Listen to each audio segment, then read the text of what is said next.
Hey guys, welcome to forex pro group. Hope आप मेरे सभी वीडियोस को एंजॉय कर रहे होंगे। आपको काफ़ी कुछ नई जानकारी, नया नॉलेज मिल रहा होगा। उसी कड़ी में आगे हम बढ़ते हैं। देखिए, सबसे पहली चीज तो ये है कि इस टॉपिक पे हमने पहले भी बात किया हुआ है, पर कभी उतना डिटेल में हम नहीं गए। हमने दो तीन रीजन देखे हैं, पर उतना ज्यादा नहीं। वो ये जितनी भी सारी चीजें जो आज हम पढ़ेंगे, देखेंगे, या जो भी चीजों पे हम आज हम बात करेंगे, उसका इम्पैक्ट जो है वो वर्ल्ड इकोनॉमी, वर्ल्ड पॉलिटिक्स सभी के ऊपर पड़ता है। तो एक्चुअली में काफी चीजों के जो जवाब हैं, जो हो सकता है आपके मन में हो, वो आपको आज के सेशन के थ्रू मिलेंगे। काफी कुछ चीजें जो स्पेशली यूएस डॉलर को लेकर या यूएस इकोनॉमी को लेकर जो चीजें हैं, वो काफी जवाब आपको शायद आज के सेशन में मिलेंगे जरूर। टॉपिक हमारा है why the US dollar use as a international currency, या हम कह सकते हैं एज ए रिजर्व करेंसी। दोनों बातें, ठीक है। चलिए, तो शुरुआत करते हैं सेशन की। सबसे पहली चीज तो हमारे सामने जो आती है वो यही आती है कि देखिए, ये शुरुआत कहाँ से हुई। शुरुआत अगर मैं थोड़ा सा ब्रीफली अगर आपको बताऊं, तो अर्ली 90 सेंचुरी जो था, यानी 1900 से लेकर 1920-30 तक की बात है। अगर हम तब की बात करें तो तब जो सुपर पावर था वो एक तरीके से यूके था। क्योंकि जैसा कि हम जानते हैं कि यूके काफी कंट्रीज में यूके का ही एक तरीके से साम्राज्य था, काफी बड़ा। जैसे इंडिया है हो गया, ये एशिया में भी काफी था, इवन अफ्रीका वगैरह में भी हम देखें, ऑस्ट्रेलिया वगैरह तक देखें, यानी काफी बड़ा साम्राज्य फैला हुआ था। और उस टाइम पे जब हम बात करते हैं इंटरनेशनल रिलेशन की, या उस टाइम पे हम बात करते हैं इंटरनेशनल ट्रेड की, तो उस टाइम पे जो एक ट्रेड करने का जो तरीका था वो ये था कि पाउंड स्टर्लिंग जो था वो पैक्ड बाय था गोल्ड, ठीक है। तो होता ये था कि अगर मान लीजिए किसी भी ट्रेडर को, अगर मान लीजिए जापान से श्रीलंका अगर माल भेजना है या खरीदना है किसी को, तो जापान से श्रीलंका अगर माल जाता था, तो श्रीलंका उसको पेमेंट करता था पाउंड स्टर्लिंग में, और पाउंड स्टर्लिंग फिर वो दे देता था यूके में, और उसके प्रपोर्शनेट का, यानी उसकी पूरे वैल्यू का जो गोल्ड था वो उसको मिल जाता। तो इस तरीके से सारी चीजें चल रही थी। लेकिन देखिए, कहते हैं ना कि हमेशा एक जैसा नहीं होता है समय, तो समय बदला। और सबसे पहली चीज जो प्रॉब्लमेटिक आई यूके के लिए वो था वर्ल्ड वॉर। वर्ल्ड वॉर शुरू हुआ था, पहला जो फर्स्ट वर्ल्ड वॉर शुरू हुआ था वो था 28 जुलाई 1914 को, और एंड हुआ था 11 नवंबर 1918 को। और उसमें सबसे बड़ा पार्टिसिपेंट्स के नाम पर हम देख सकते हैं यूके था उसमें। तो यूके पे ऑब्वियसली बड़ा इफेक्ट पड़ा, क्योंकि देखिए कोई भी कंट्री जब वॉर में जाती है तो वो अपनी इकोनॉमी को एटलीस्ट 20 से 25 साल पीछे धकेल देती है। ये उस टाइम की खबर है कि walking wound the British economy in the after math of world war one, यानी वर्ल्ड वॉर वन के बाद में ब्रिटिश इकोनॉमी जो है वो बहुत बुरी तरीके से कह सकते हैं कि उसके ऊपर एक घाव लग गया था, वाउंडेड, यानी यही हुआ कि बहुत घायल हो चुका था। और उस टाइम पे यानी 1920 के टाइम पे अगर हम बात करते हैं, तो 7.8 बिलियन डॉलर का, पाउंड का उसके ऊपर कर्जा था, जो कि उसकी जीडीपी का 1.3 टाइम्स था। मतलब 1.5 गुने के आसपास का कर्जा उसके ऊपर चढ़ गया था 1920 पे, ठीक है। और अगर हम बात करें वर्ल्ड वॉर वन के जो एलाइज की बात अगर हम करते हैं, तो एलाइड पावर ये थी, दो ग्रुप के बीच में ये युद्ध हुआ था, एलाइड पावर और सेंट्रल पावर। एलाइड, और उन दोनों के बीच में था यूएस, ठीक है। यूएस इसीलिए था क्योंकि यूएस ने वर्ल्ड वॉर वन में हिस्सा नहीं लिया था, वो दूर था, ठीक है। लेकिन हाँ, उसने एक सबसे बड़ी अक्लमंदी जो करी थी वो ये करी थी कि वॉर के टाइम पे बहुत सारा एक्सपोर्ट किया था, जिससे उसने काफी कुछ गोल्ड कमाया। क्यों? क्योंकि मैंने पहले ही कहा कि जो सिस्टम चल रहा था वो ये चल रहा था कि पाउंड स्टर्लिंग में होता था, और स्टर्लिंग जब आप जाके बैंक में देते हो तो बैंक आपको उसके बदले का गोल्ड दे देता है। तो ऐसा कर करके बहुत सारा गोल्ड यूएस ने कमाया during first world war. First world war की अगर हम बात करें तो सेंट्रल पावर में Germany, Austria, Hungary, Bulgaria, Ottoman empire था। और इसके अलावा अगर एलाइज की हम बात करते हैं तो एलाइज में थे France, Britain, Russia, Italy, Japan, और उसके बाद यूनाइटेड स्टेट्स। लेकिन वो पूरी तरीके से वॉर में नहीं उतरा था, ठीक है। ये दोनों के बीच में था। अब एक चीज यहाँ पे याद रखना कि जर्मनी और ब्रिटेन दोनों एक दूसरे के खिलाफ थे। दोनों है यूरोपियन ही कंट्री, लेकिन दोनों एक दूसरे के खिलाफ थे। तो ये बहुत बात इंपॉर्टेंट हो जाती है, याद रखना, आगे जाके इसमें आपको एक चीज मिलेगी जरूर। ठीक है।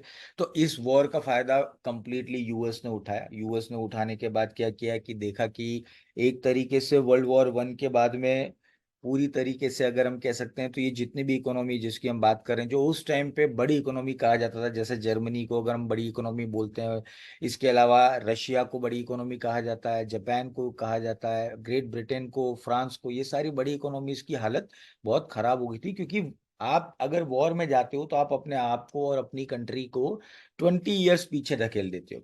उसका बेनिफिट जो था वो पूरी तरीके से मैंने बताया आपको यूएस ने उठाया। यूएस ने उसके बाद में सबसे पहले अगर हम बात करें, क्योंकि उस वहां पर ये जो वॉर शुरू हुआ था, वॉर शुरू होने के बाद में जितनी भी ये इकोनॉमीज थी, बड़ी इकोनॉमीज, उनकी हालत खराब हुई थी।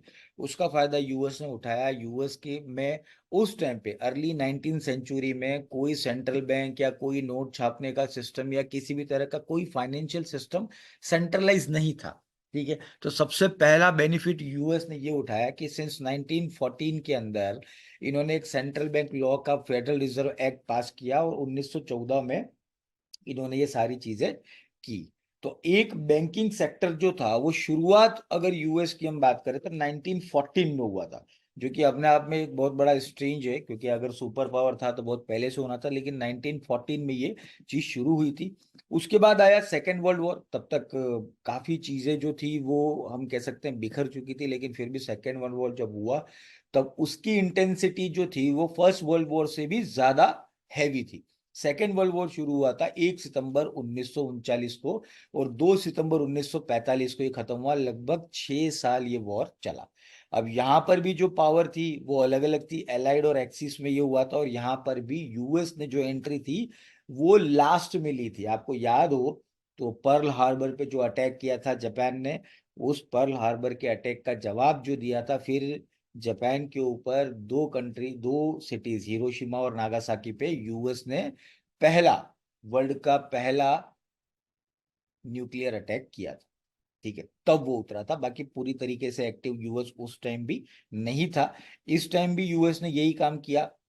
वर्ल्ड वॉर सेकेंड में काफी इंपोर्ट एक्सपोर्ट करके उसने काफी गोल्ड इकट्ठा कर लिया, और यहाँ पर भी यूएस को बेनिफिट बहुत ज्यादा मिला, और बेनिफिट उस हद तक मिला कि ये डेटा हमारे पास में आप देखेंगे तो आपको पता लगेगा कि by 1947 the United States had accumulated 70% of the world gold reserve. यानी इतना उन्होंने बिजनेस किया कि 70% टोटल वर्ल्ड का जो गोल्ड था उसका भंडार जो है वो अकेले यूएस में आ चुका था, और वो था अप्रोक्सीमेटली 22,000 टन।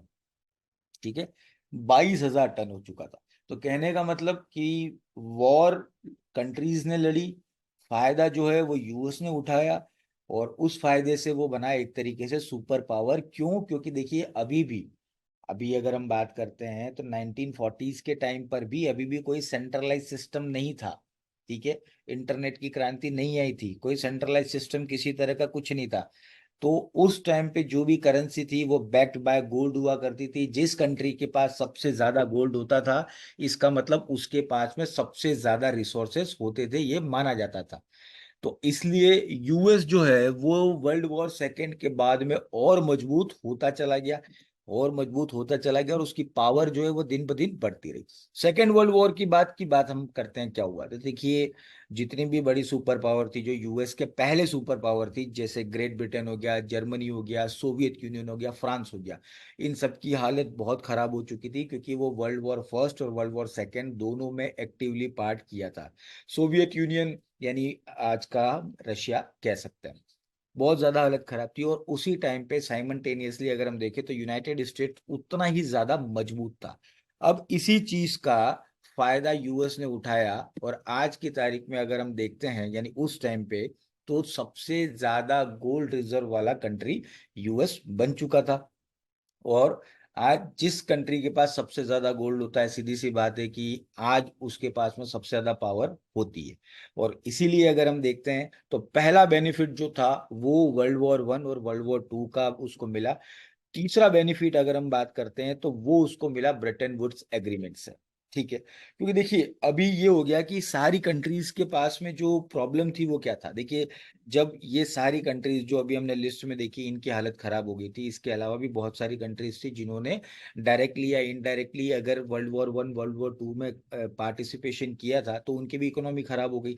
अब मान लीजिए कि इंपोर्ट एक्सपोर्ट, क्योंकि इतनी ज्यादा हालत खराब होने के बाद में उनकी कंट्रीज में रीस्ट्रक्चरिंग करने के लिए बहुत सारी चीजों की जरूरत पड़ेगी, जिसमें फूड हो गया, ग्रेन हो गया, इसके अलावा आर्म्स एम्यूनेशन हो गए, या टेलीकम्युनिकेशन फैसिलिटी हो गई, या फिर अगर हम बोले तो पावर सेक्टर की अगर हम बात करें तो ऑयल और ये सारी चीजें। तो ये इंपोर्ट वो कैसे करेंगे, ये इंपोर्ट करने के लिए फिर वो यूनाइटेड स्टेट्स के पास में ही उनको जाना पड़ा।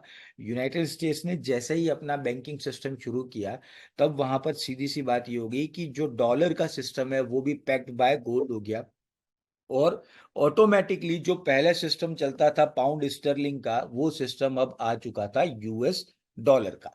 यूएस डॉलर का सिस्टम आ चुका था और कंट्रीज के पास में कोई ऑप्शन नहीं था, क्योंकि जितनी भी बड़ी सुपर पावर्स थी वो एक तरीके से धराशायी हो गई थी। उनके पास में डॉलर की सुपरमेसी को एक्सेप्ट करने के अलावा कोई और पावर नहीं था और कोई और ऑप्शन भी नहीं था। अब कोई ऑप्शन नहीं दिखेगा तो फिर जो वर्स्ट एक्शन यानी वर्स्ट ऑप्शन होगा वही चुनना पड़ेगा, क्योंकि आपके पास इसके अलावा कोई ऑप्शन था ही नहीं।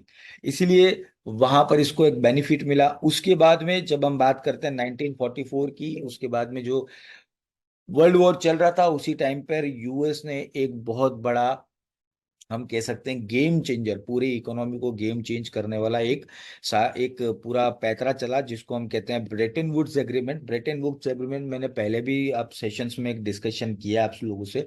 ब्रेटन वुड्स एग्रीमेंट एक तरीके का एग्रीमेंट है जो न्यू हैम्पशायर नाम की जगह है यूएस में, जहाँ पे ब्रेटन वुड्स नाम की जगह पे ये लोग इकट्ठा हुआ थे। 44 कंट्रीज इकट्ठी हुई थी और 44 कंट्रीज ने 1944 में दो चीजों पर सहमति दे दी अपनी। पहला तो ये हुआ कि यूएस डॉलर जो है वो सीधा गोल्ड के साथ में पैक कर लिया जाएगा। ठीक है, मतलब कि अगर कोई भी कंट्री, यानी अब की बार अब से जो भी इंटरनेशनल ट्रेड जो ट्रांजेक्शन्स होंगे वो सारे यूएस डॉलर में होंगे, और जिस कंट्री के पास यूएस डॉलर होगा वो अपना यूएस डॉलर कभी भी गोल्ड में एक्सचेंज कर सकता है। ठीक है, तो पहला तो ये हुआ। और दूसरा जो सबसे बड़ा डेवलपमेंट अगर हम बात करें तो वो था वर्ल्ड बैंक और आईएमएफ का।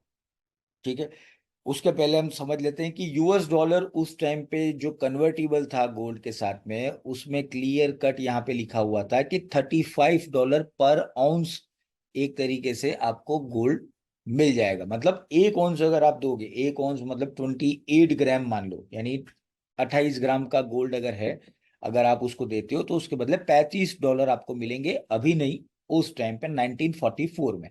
तो ये उस टाइम पे एग्रीमेंट हुआ था जिसमें 44 कंट्रीज ने राजी हो गई थी। इसी के साथ में दो नई संस्थाएं भी बनाई वहां पे, जिसमें हम बात करते हैं, आज भी हम सुनते हैं, वर्ल्ड बैंक और इंटरनेशनल मॉनेटरी फंड की। वर्ल्ड बैंक और इंटरनेशनल मॉनेटरी फंड जो दोनों संस्थाएं थी, उनका काम था जितनी भी कंट्रीज होती है उसको लोनिंग देने का और इंटरनेशनल पेमेंट्स के सेटलमेंट्स का काम दिया गया था। ये सारी चीजें जो थी वो बेनिफिशियल इसीलिए करी गई थी। ये सारा यूएस के लिए सबसे ज्यादा बेनिफिट इसीलिए होता था क्योंकि देखिए ये दोनों संस्थाएं जो थी, वर्ल्ड बैंक और इंटरनेशनल मॉनेटरी फंड, जब सेकेंड वर्ल्ड वॉर खत्म हुआ था तब सबसे ज्यादा नुकसान अगर किसी कंट्री को हुआ था तो वो होता जापान को, क्योंकि जापान की दो सिटीज हिरोशिमा और नागासाकी पे परमाणु बम गिराए गए थे, न्यूक्लियर अटैक हुआ था। तो उस कंट्री को रिस्ट्रक्चर करने के लिए बहुत सारे फंड्स की जरूरत थी, और वो फंड कौन दे रहा था? यूएस के थ्रू जा रहा था वो fund, world bank international monetary fund के पास, और वो वहां से अलग अलग कंट्रीज, जिन जिन कंट्रीज को रिस्ट्रक्चरिंग करना है उनको लोन दे रही थी। और सीधा सिंपल सा गणित था कि यूएस की यही शर्त थी कि अगर डॉलर में पैसा जाता है तो लोन जब रीपेमेंट आप करोगे तो वो भी हम डॉलर में ही लेंगे। ठीक है, तो ऑब्वियसली हर कंट्री जिसने लोन लिया है उसकी ये मजबूरी बन गई कि वो यूएस डॉलर में अगर लेगा तो यूएस डॉलर में ही उसको वापस देना पड़ेगा। तो एक तरीके से एक्सेप्टेंस जो है वो बढ़ गया। ठीक है, दूसरे तरीके से जितनी भी कंट्रीज थी जो रिस्ट्रक्चर करना चाहती थी उनको डॉलर में लोन लेना ही पड़ा। तो यहाँ पे देखिए एक छोटा डेटा भी हमारे पास है कि international bank of reconstruction development disbursement by countries, यानी ये 1947 से लेकर 1960 तक जिन जिन कंट्रीज को दिया लोन, वो आप देखिए तो देखिए Austria, Belgium, Denmark, France, Italy, Luxembourg, Netherland, Norway, Turkey, ये सारी कंट्रीज को लोन दिया गया और उस हिसाब से दिया गया कि ये वापस ही डॉलर्स में आएगा। तो देखिए शुरुआत जो है वो 1940 से शुरू हो चुकी थी डॉलर को एक सुपर पावर बनाने के लिए, या हम कह सकते हैं डॉलर को एक ग्लोबल करेंसी बनाने के लिए।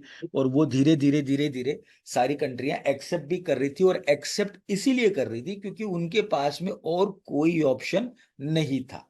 ठीक है, क्योंकि सारी कंट्रीज की जब हालत खराब है तो क्या होगा, वो बचाएगा कौन फिर उनके उनके लिए सेवियर बन के कौन आएगा। जब आप युद्ध में होते हो तो आपकी इकोनॉमी बुरी तरीके से प्रभावित होती है, आपके देश के लोग जो है वो एक तरीके से बहुत ज्यादा सफर करते हैं। ऐसी कंडीशन में अगर आपको कोई भी ऑफर मिलता है तो आप उसके स्वीकार कर लेते हो कि ठीक है, जब होगा तो देखा जाएगा, लेकिन आज तो इस परिस्थिति से हम निकलते हैं। तो इसीलिए उस टाइम पे डॉलर की एक्सेप्टेंस इतनी बढ़ गई। उसके आगे जो घटनाक्रम हुआ वो अगर हम देखते हैं तो एक तरीके से यूएस ने जो है मार्शल प्लान भी बनाया था। मार्शल प्लान का मतलब ये था कि जिन जिन भी यानी वर्ल्ड वॉर सेकेंड के बाद में जो मेन कंट्रीज थी, उन कंट्रीज को लगभग $13 बिलियन का फॉरेन एड दिया गया था, जो यूरोपियन कंट्रीज को था, जो मैंने आपको यहाँ पे बताया। ठीक है, तो आज की तारीख यानी उस टाइम की अगर हम बात करते हैं तो ये जितनी भी 13 कंट्रीज है जिनको ये लोन मिला था, वो लोन मिलने के बाद क्या होगा, ऑब्वियसली वो डॉलर के अगेंस्ट में कभी कुछ बोलेंगी नहीं, या वो यूएस कंट्री के बारे में कभी कोई नेगेटिव बोलेंगे नहीं। तो एक तरीके से साइमल्टेनियसली अगर हम देखें तो लोगों ने या इन कंट्रीज ने ये मानना शुरू कर दिया था कि अब जो टाइम है वो यूके का खत्म हो गया है और यूएस का आ चुका है। तो ये तीन कारण जो थे वो उस टाइम पे मैंने बताया आपको, फर्स्ट वर्ल्ड वॉर, उसके बाद आ गया सेकेंड वर्ल्ड वॉर, और तीसरा अगर हमने देखा तो वो था हमारे सामने ये यूएस का ब्रेटन वुड्स एग्रीमेंट। इसके अलावा अगर हम बात करते हैं तो ये जो नेक्स्ट अगर हम देखते हैं तो वो होता है पेट्रो डॉलर। पेट्रो डॉलर देखिए बहुत इंपॉर्टेंट है, आप लोगों ने सुना होगा ये शब्द भी कि पेट्रो डॉलर। अब पेट्रो डॉलर होता क्या है वो हम देखते हैं। देखिए सबसे बड़ी बात ये कि जब ये सारी चीजें हुई तो ये होने के बाद में यूएस यहाँ पर नहीं टिका, क्योंकि यूएस को एक तरीके से डर हो गया था कि आज नहीं तो कल हो सकता है ये कंट्रीज वापस से खड़ी हो जाएंगी अपने अपने पैरों पर, या वो रिस्ट्रक्चर कर लेंगी और कोई बड़ी इकोनॉमी बन जाएगी, तो हमें कोई तो चुनौती देगा आने वाले टाइम में, ये यूएस जानता था। ठीक है, तो सीधी सी बात है कि यूएस ये चाह रहा था कि उसका अगर मान लीजिए कि सुपर पावर अगर उसे बने रहना है, तो एक तरीके से डॉलर को वो फाइनेंशियल सुपर पावर बना के रखना चाहता था कि इसके सामने कोई भी सुपर मेसी खड़ी ना हो, या इसको कोई भी चुनौती आगे जाके दे ना सके। तो जैसे ही पैक्ड बाय गोल्ड किया, पैक्ड बाय गोल्ड करने में जो सबसे बड़ा नुकसान हुआ उनका, वो क्या हुआ, वो ये हुआ। ठीक है, सबसे बड़ा नुकसान क्या होता है, देखिए अगर आपकी कंट्री की करेंसी अगर गोल्ड पे आप उसको अगर पैक कर देते हो, तो उसका मतलब ये होता है कि अगर सरकार आपको जो गोल्ड दे रही है, जैसे मान लीजिए यहाँ पे एक औंस बराबर 28 ग्राम गोल्ड है। ठीक है, और यहाँ पे एक औंस बराबर 40 ग्राम गोल्ड है जो मार्केट में मिल रहा है, तो दोनों में फर्क आ गया। तो लोग क्या करते कि लोग यूएस में खरीदते थे और बाहर बेच देते थे। ठीक है, तो इंपोर्ट और एक्सपोर्ट में जिन कंट्रीज के पास में डॉलर पड़े हुए थे, ठीक है, अब कंट्रीज को ये लगता था कि अगर यही डॉलर हम यूएस को देंगे तो हमें पैसा कम मिलेगा, लेकिन यही डॉलर अगर हम मार्केट में सेल कर देंगे तो हमें ज्यादा वैल्यू का गोल्ड मिलेगा।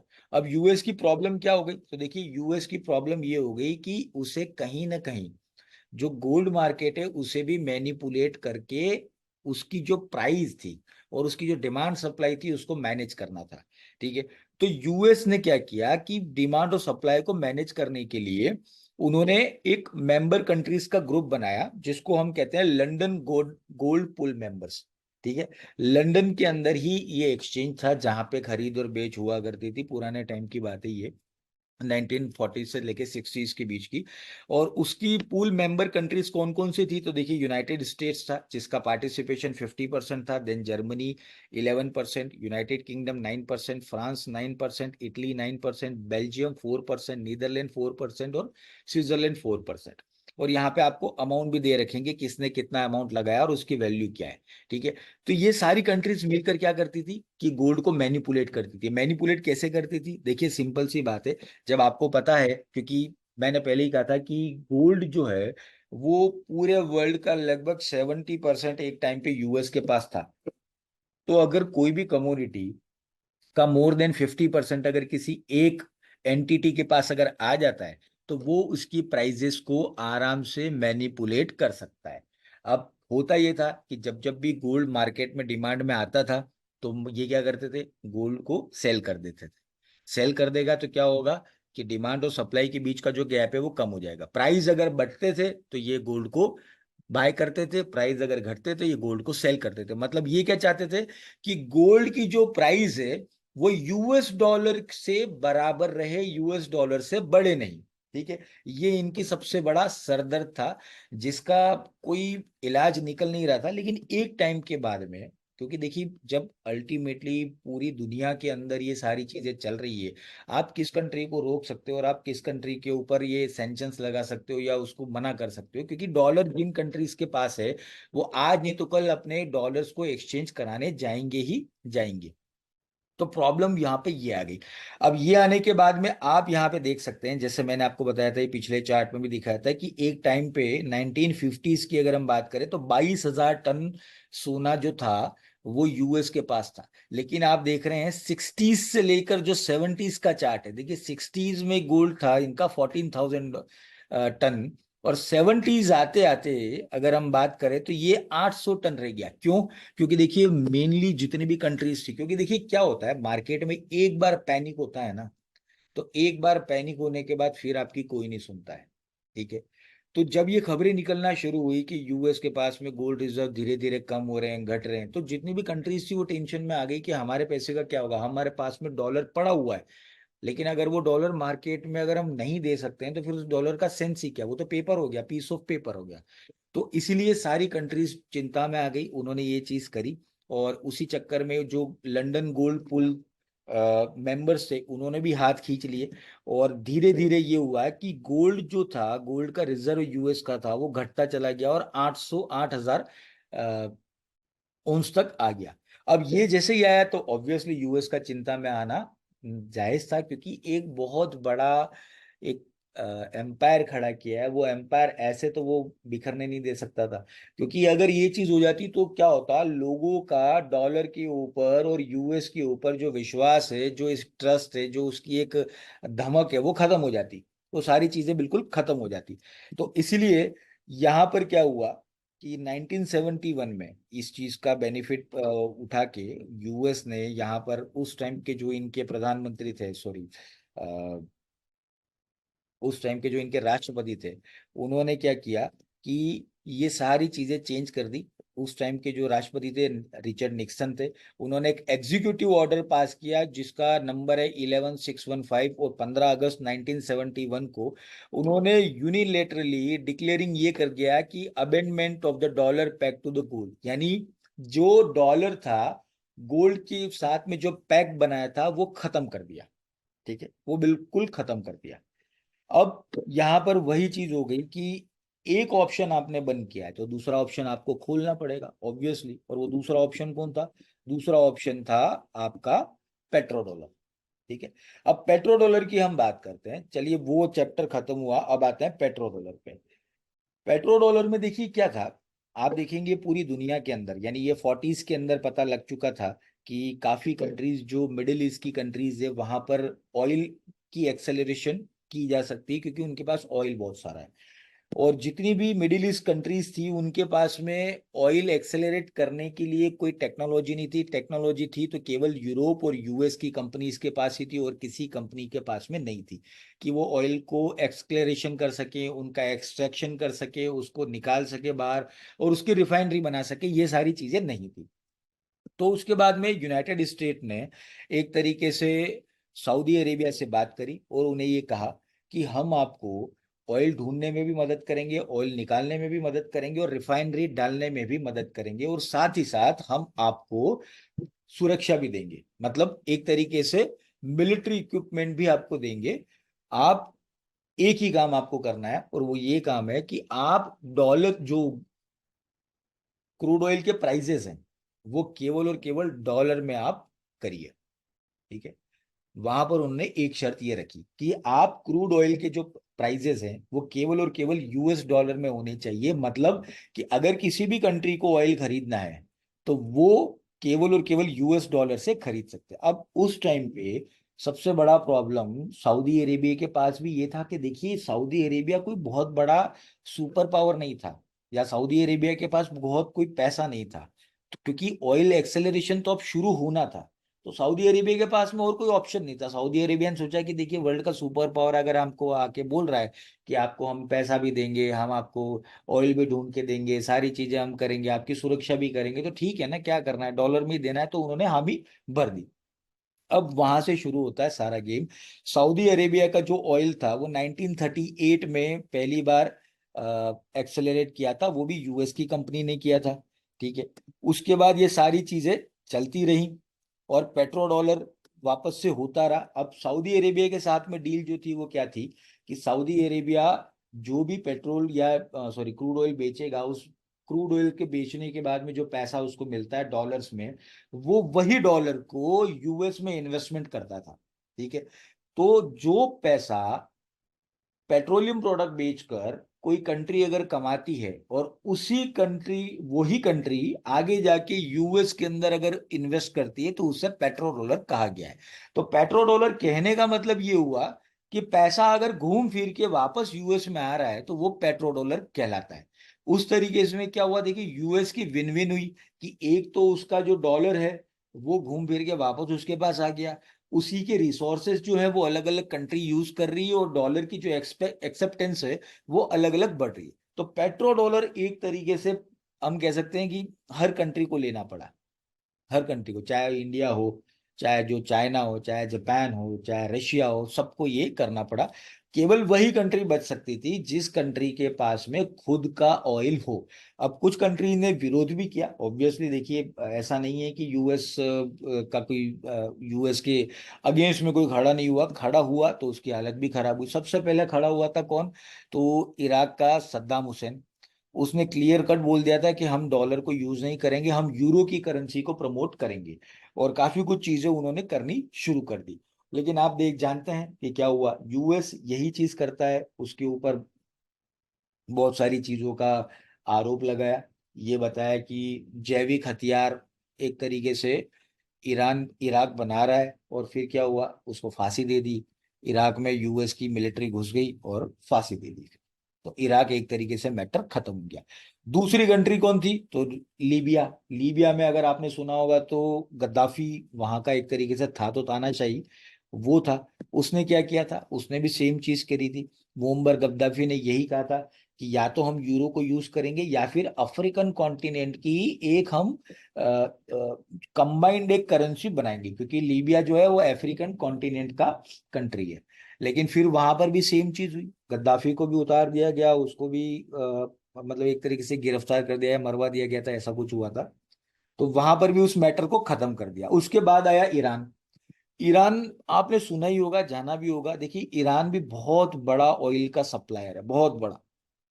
अगर हम बात करते हैं तो यूरोजोन का एक टाइम पे 45% ऑयल की नीड जो है वो अकेला ईरान पूरी करता था। यानी ईरान के पास पूरे वर्ल्ड के 10% 10% क्रूड ऑयल के रिजर्व है।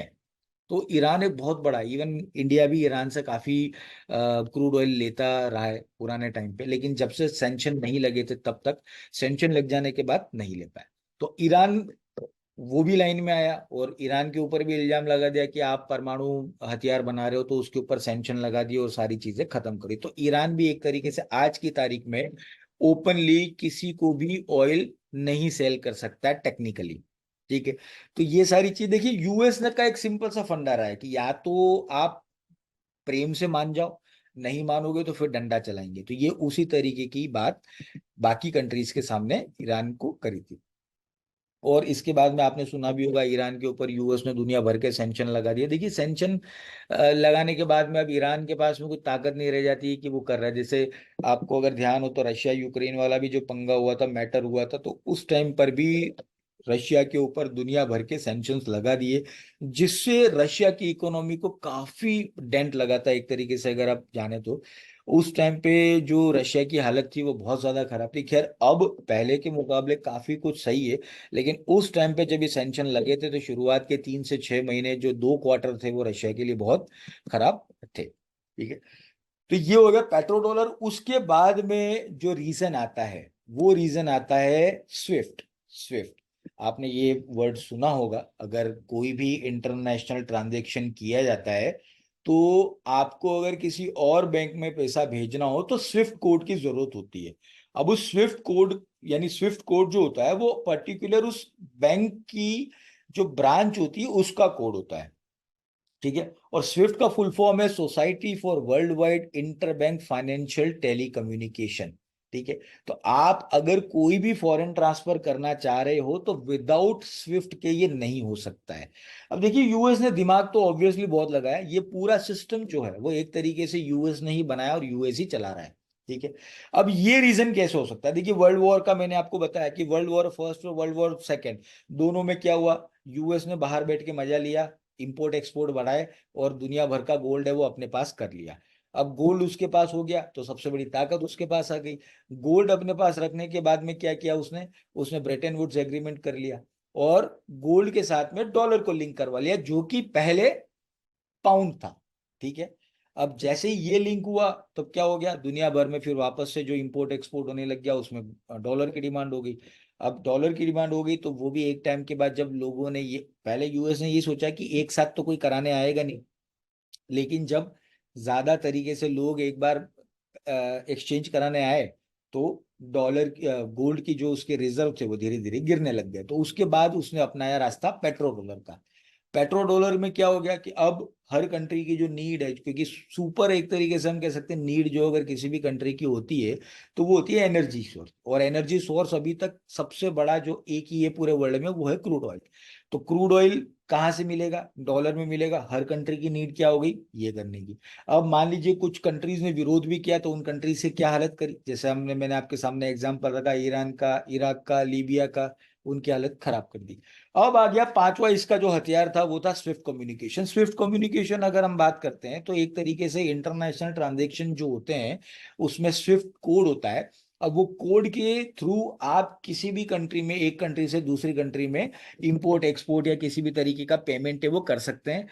पेमेंट जो होते थे उसमें जो बैंक्स इन्वॉल्व होती थी उसको कहते थे करस्पॉन्डेंस बैंक। तो ये जितनी भी करस्पॉन्डेंस बैंक हुआ करती थी वो यूएस की हुआ करती थी। तो कुल मिला के इंटरनेशनल स्विफ्ट पेमेंट के ऊपर भी पूरी तरीके से यूएस जो है वो हावी था। मतलब यूएस चाहता था उस हिसाब से वो अपनी चीजों को मैनेज कर लेता था। वैसे अगर देखा जाए तो इसमें और भी कंट्रीज के जो अलग अलग डायरेक्टर्स, अलग अलग चेयरमैन्स और वाइस प्रेसिडेंट और वो होते हैं, लेकिन पूरी तरीके से बैक्ड बाय यूएस है। यूएस अपने हिसाब से इसको चलाता है, यूएस अपने हिसाब से करता है। आज तक आपने देखा कि दुनिया की कितनी बड़ी बड़ी कंपनीज दिवालिया हो गई। क्या आपने ये अभी ये सुना कि यूएस की कोई कंपनी दिवालिया हुई? यूएस की कोई कंपनी दिवालिया होती ही नहीं है, क्योंकि उसके पास बिजनेस अपॉर्चुनिटी इतनी मिलती है उसकी पूरी दुनिया भर में कि उसे दिवालिया होने की जरूरत पड़ती ही नहीं है। तो बात करते हैं ये स्विफ्ट की।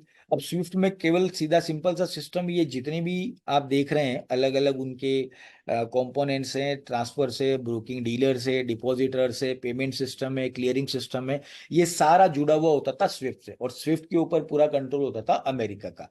तो इसलिए आपने देखा कि अगर स्विफ्ट से किसी को भी बाहर कर दिया जाए, ठीक है, स्विफ्ट से किसी को भी बाहर कर दिया जाए, जैसे दो कंट्रीज हैं जिनको स्विफ्ट से बाहर किया हुआ है।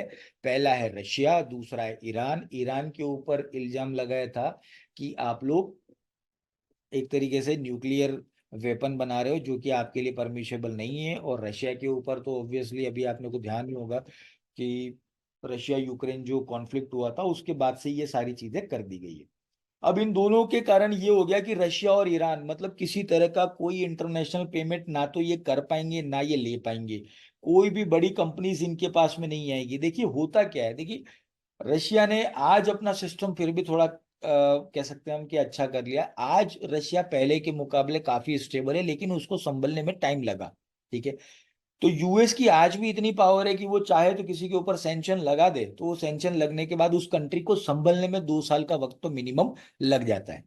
तो एक तरीके से अगर देख लें तो देखिए, यूएस क्लियर कट क्या बोलता है कि या तो आप हम जो बोल रहे हैं उसको आप समझ लो और उसको एक्सेप्ट कर लो, नहीं समझोगे तो फिर हम हमारी तरह से समझाएंगे। एक तरीके से उनकी ये वाली भाषा है।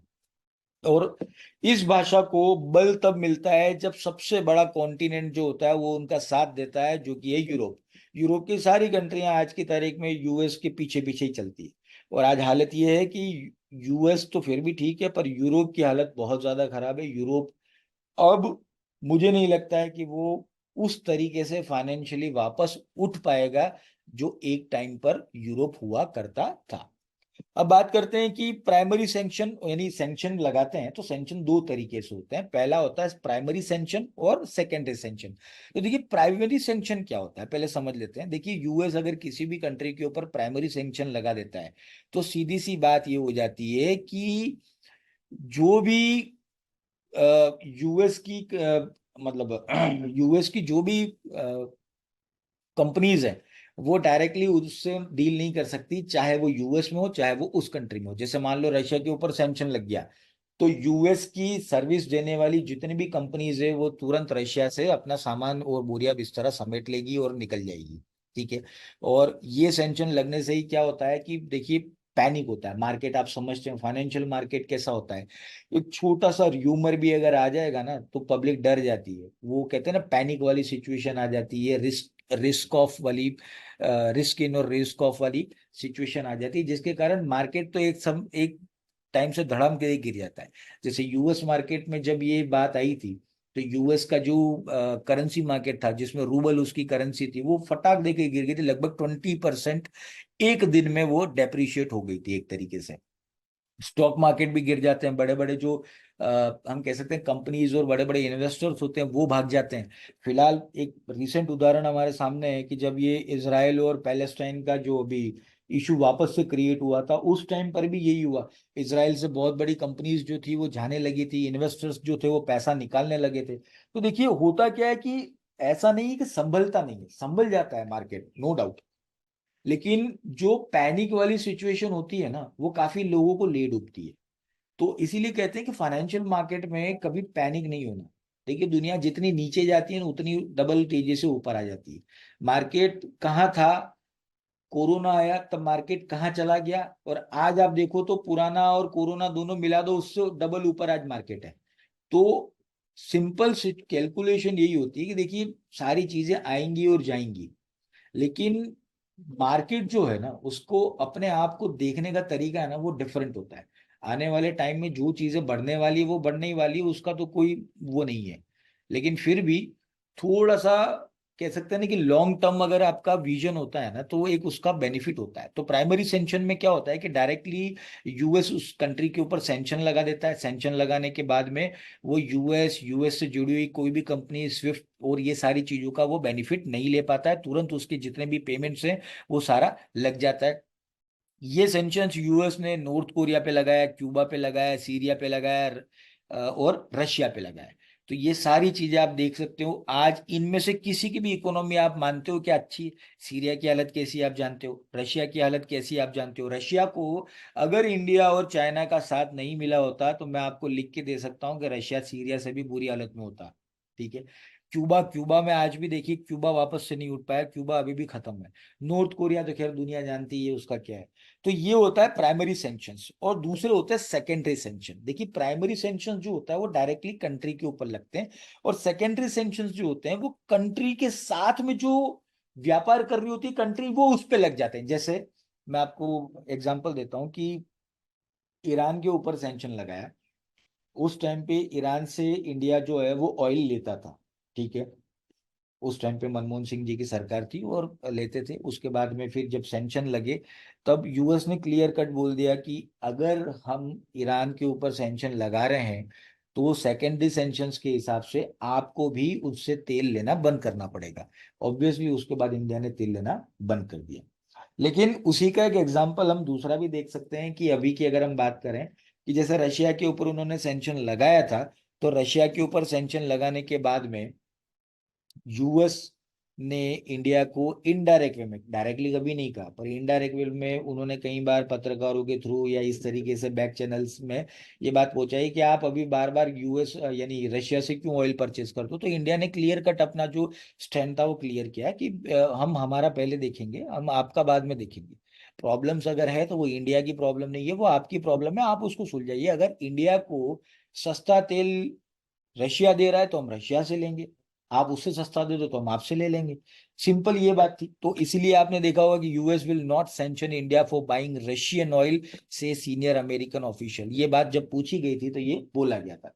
तो कुल मिला के आप देख सकते हैं कि यूएस जो है उसमें एक तरीके से अगर हम देखते हैं तो देखिए जितने भी सारे जो कारण जो रीजंस हमने देखे, ठीक है, और ये रीजन इसलिए कि इंडिया के सामने इसलिए ये लोग इतना नहीं बोलते हैं क्योंकि देखिए इंडिया को यूएस हमेशा चाइना को काउंटर करने का सबसे बड़ा टूल मानता है, ठीक है।